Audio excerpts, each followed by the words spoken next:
علی بابا اور 40 چور۔ ایک دن کی بات ہے، علی بابا جنگل میں لکڑیاں چن رہا تھا۔ اتنے میں اسے گھوڑوں کے ٹاپوں کی آواز سنائی دی۔ وہ ڈر گیا اور فوراً اپنے 3 گدھوں کو چھپا دیا۔ پھر وہ خود ایک اونچے درخت پر چڑھ گیا تاکہ اسے کوئی نہ دیکھ سکے۔ تھوڑی دیر بعد چوروں کی ایک ٹولی نظر آئی۔ علی بابا تو ڈر کے مارے سہم گیا، لیکن خاموش رہا۔ وہ چور بڑے بڑے تھیلے لے کر ایک پہاڑی کے سامنے رکے اور گھوڑے سے اترے۔ پہاڑی کی طرف منہ کر کے سردار نے کہا، کھل جا سم سم۔ پہاڑی کا ایک بڑا سا پتھر ایک دم ہٹ گیا۔ اس کے ہٹنے سے ایک غار کا منہ نظر آیا اور سب اس غار کے اندر داخل ہوئے۔ اپنے اپنے تھیلے رکھ کر وہ باہر نکلے۔ سردار نے پھر کہا، بند ہو جا سم سم، اور پہاڑی کا پتھر پھر سے برابر ہو گیا۔ علی بابا درخت پر چھپ کر سب کچھ دیکھ رہا تھا۔ جب چور کافی دور چلے گئے تو علی بابا آہستہ آہستہ درخت سے اترا۔ اسے بہت حیرت ہوئی، پھر چپکے سے پہاڑی کے سامنے آیا اور اس نے وہی الفاظ دہرائے۔ پہاڑی کا پتھر ہٹا اور وہ اندر داخل ہوا۔ سونے چاندی اور ہیرے موتی کی تھیلیاں دیکھ کر علی بابا کی آنکھیں کھلی کی کھلی رہ گئیں۔ اسے اپنے آپ پر یقین نہیں آتا تھا کہ اس نے چوروں کے ایک اڈے کا پتہ لگایا ہے جس میں اتنی ساری دولت چھپائی گئی ہے۔ چنانچہ علی بابا نے جلدی جلدی اپنے 3 گدھوں پر بہت ساری تھیلیاں لادیں۔ پھر غار کو بند کرنے کے لیے اس نے احتیاط سے وہی الفاظ دہرائے جو چوروں کے سردار نے کہے تھے، بند ہو جا سم سم۔ غار فوراً بند ہو گیا۔ پھر علی بابا گھر واپس آیا، لیکن اتنی بڑی بات علی بابا کے اپنے دل میں کیسے رکھتا؟ گھر آتے ہی اس نے سارا حال اپنے بھائی قاسم کو سنایا۔ قاسم کے دل میں لالچ پیدا ہوا۔ اس نے جلد ہی سونا ہڑپنے کی بات سوچی۔ اگلے روز وہ 10 گدھے لے کر وہاں پہنچا۔ اس نے وہ الفاظ دہرائے جن سے غار کھل گیا۔ اندر گیا اور پھر وہی الفاظ دہرائے جن سے دروازہ بند ہو گیا۔ سارا سونا اکٹھا کرنے کے بعد وہ اب بھول گیا کہ کیا بولنے سے دروازہ کھلتا ہے۔ وہ پریشان حال اسی پہاڑی کے اندر پڑا رہا۔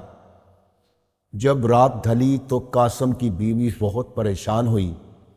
بیوی نے علی بابا کو بتایا کہ قاسم ابھی تک نہیں لوٹا۔ اس کی پریشانی علی بابا سے دیکھی نہیں گئی۔ وہ فوراً قاسم کی تلاش میں نکلا۔ اپنے بھائی کی طبیعت سے علی بابا خوب واقف تھا۔ وہ براہ راست چوروں کے غار میں گیا، لیکن دیر ہو چکی تھی۔ ظالم چوروں نے قاسم کو مار ڈالا تھا۔ علی بابا بہت افسوس کے ساتھ اپنے بھائی کی لاش واپس لایا اور ایک بوڑھے پڑوسی کی مدد سے اس کو چپکے سے دفن کر دیا۔ جس وقت چوروں نے دیکھا کہ قاسم کی لاش گم ہو گئی تو انہیں معلوم ہو گیا کہ ان کا راز فاش ہو گیا ہے۔ انہوں نے سوچا کہ کسی بھی حال میں اس شخص کا پتہ لگانا ضروری ہے۔ وہ شہر گئے اور بڑی چالاکی سے انہوں نے علی بابا کے بوڑھے پڑوسی کا منہ کھلوایا۔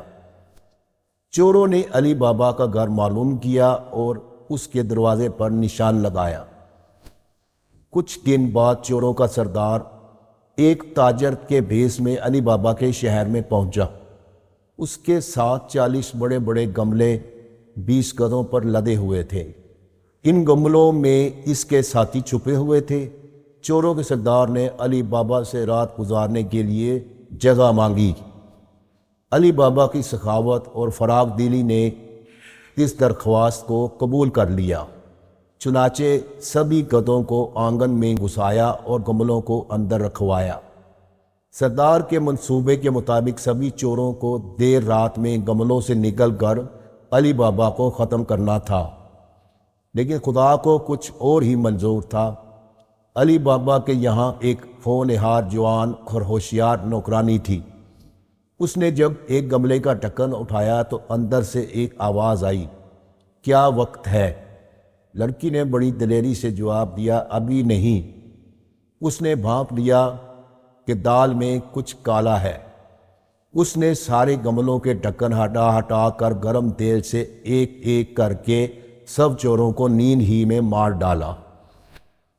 جب صبح ہوئی تو سردار اس امید پر آیا کہ اس کے ساتھی اب کام کے لیے تیار ہو جائیں، مگر جب اسے پتہ چلا کہ اس کے سب ساتھی مارے گئے تو وہ فوراً رفو چکر ہو گیا۔